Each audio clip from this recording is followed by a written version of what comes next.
Bom, mas nós temos mais uma informação aqui para você sobre essa tragédia de Mariana, né? E nós vamos falar aqui com a nossa companheira que está aqui para trazer as informações para nós, que é a Ellen Oliveira. Ellen, bem-vinda, boa noite, Ellen. Olá, Heródoto, boa noite a todos.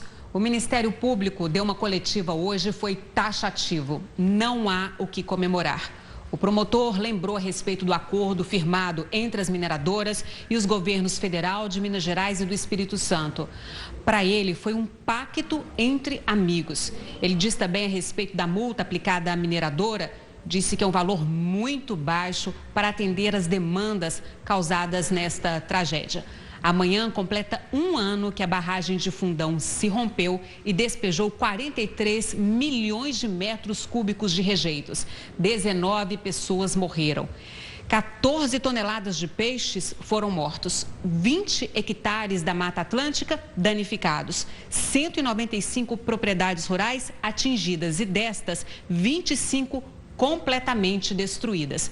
Nós conversamos também com o relator da ONU, que reafirmou que as medidas tomadas até agora foram insatisfatórias. Ele falou a respeito da qualidade da água, não ficou claro que os testes que foram feitos até agora realmente testassem que a água está apta para ser usada, lembrando da população ribeirinha. Ele também falou a respeito das pessoas atingidas da comunidade de Bento Rodrigues. Para ele, depois de um ano, essas pessoas já deveriam estar na nova Bento Rodrigues. Heródoto. Grato. Quem está aqui conosco gentilmente é o ambientalista Carlos Bocui, que é presidente do Instituto Brasileiro de Proteção Ambiental e conselheiro nacional do meio ambiente. Está aqui conosco. Bocui, mais uma vez, obrigado pela gentileza. Bem-vindo aqui ao jornal. Muito obrigado. Sempre um prazer. Bocui, a pergunta é o seguinte.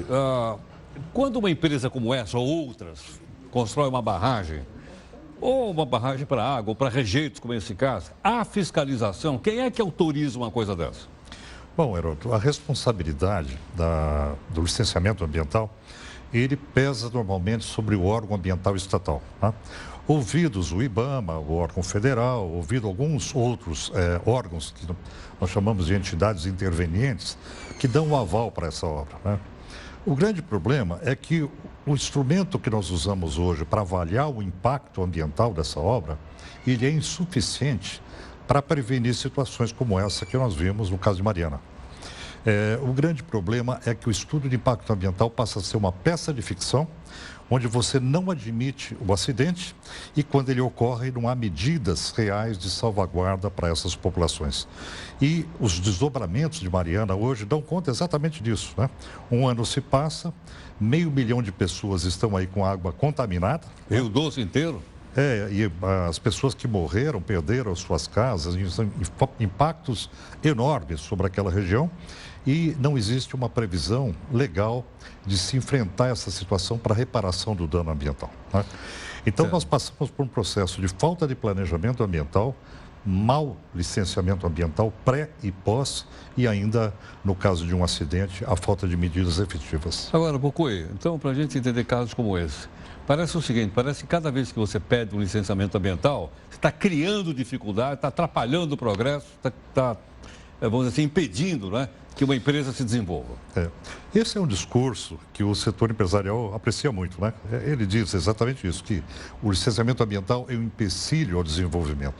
Eu pergunto se Mariana é um exemplo de desenvolvimento. Não é. Mariana é um exemplo do mau licenciamento ambiental feito de forma assodada, apressada. E se ele teve um tempo de tramitação, assim mesmo, ele não deu conta do impacto ambiental que foi gerado. Então, como é que nós podemos, Heródoto, no Brasil, transformar esse processo num processo eficiente, onde o licenciamento ambiental possa servir de real segurança para as populações? O licenciamento tem que ser eficiente. E aí passa pela capacitação do órgão ambiental, elementos de fiscalização, né, que é pós-licenciamento. No caso de Mariana, foi o rompimento de uma barragem por falta de fiscalização que pudesse dar conta do risco do que ocorreu. Né? Então, não é apenas antes do licenciamento, do estudo de impacto ambiental, mas também do acompanhamento posterior, averiguando a possibilidade ou não de risco. Agora, Bocui, a gente está esperando que em 2017 o país retome o crescimento e, obviamente, com obras na área de infraestrutura. Nós vamos ter de novo esse embate dizendo, olha, tá aí os ambientalistas, os ecochatos, não sei o quê, bababá. Heródoto, para você fazer um bom automóvel, você tem que ter uma boa fábrica, né? Claro. Para você fazer um bom licenciamento, você tem que ter um sistema eficiente para licenciar. Então, a primeira pergunta para o licenciamento ambiental é: o Sistema Nacional do Meio Ambiente, que tem a obrigação de licenciar, ele está equipado para isso, né? Ele é um sistema que tem capacitação, que ele tem operacional, que ele tem recursos, né, para ir a campo, averiguar o que está sendo realizado. Enquanto nós não estudarmos a viabilidade de gestão do Sistema Nacional do Meio Ambiente para essa capacidade de licenciar, qualquer discurso de licenciamento ambiental é uma balela. Ou seja, ou você tem um sistema eficiente, não é? Ou você vai ter um mau sistema produto. eficiente, como você disse, seria o quê? Seria um acompanhamento no local, inclusive, e não apenas na papelada? Exatamente. Esse aí é o que nós chamamos de pós-licenciamento, não é? Onde você, a partir do momento que foi licenciado, você acompanha o processo de construção da obra, acompanha as áreas que representam maior risco com eficiência. E antes também de se licenciar, você trabalha no sentido de que aquele estudo apresentado para promover o licenciamento não seja só papel, né? Porque se for só papel... Carimbo. É carimbo. A indústria é uma peça burocrática. Então, se nós não tivermos um sistema de licenciamento eficiente que faça real o licenciamento ambiental, nós vamos continuar submetendo a população brasileira a essa vulnerabilidade enorme que nós temos hoje. Agora, vou conhecer esse caso que a gente está mostrando, inclusive, você está falando, a gente está mostrando a imagem. É o primeiro caso que acontece no país? Não, não é. Não é? Na verdade, não é nem no Brasil e nem no mundo, não é? Mineração é uma atividade que ela gera possibilidade de impacto, que você constrói enormes barragens com rejeitos e tal, e aí começa por uma questão de planejamento.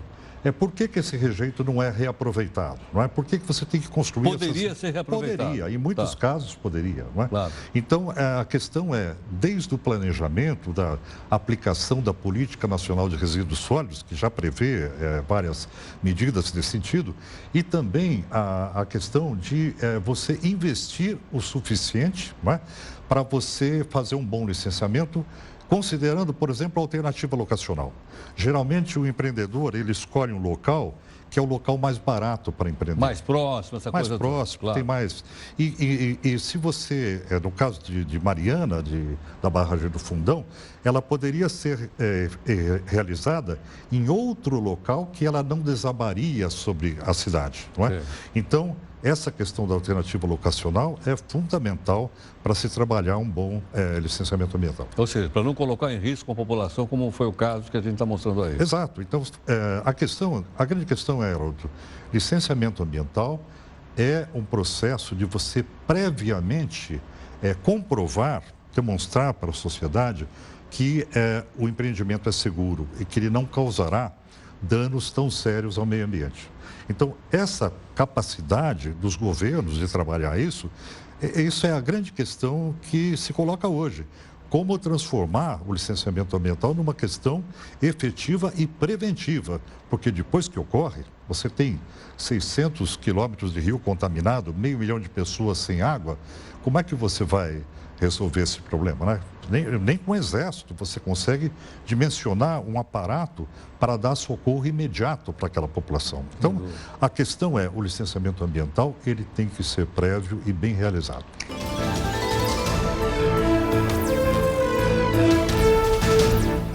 O ambientalista Carlos Bocui, gentilmente aqui conosco. Bocui, São Paulo e as cidades mudaram de prefeito. Vem aqui o novo prefeito de São Paulo. A qualidade do ar da cidade, o Saldiva esteve aqui outro dia dizendo que um monte de gente morre por causa da qualidade ruim do ar. O que nós vamos fazer? Então, o que nós vamos fazer com os carros?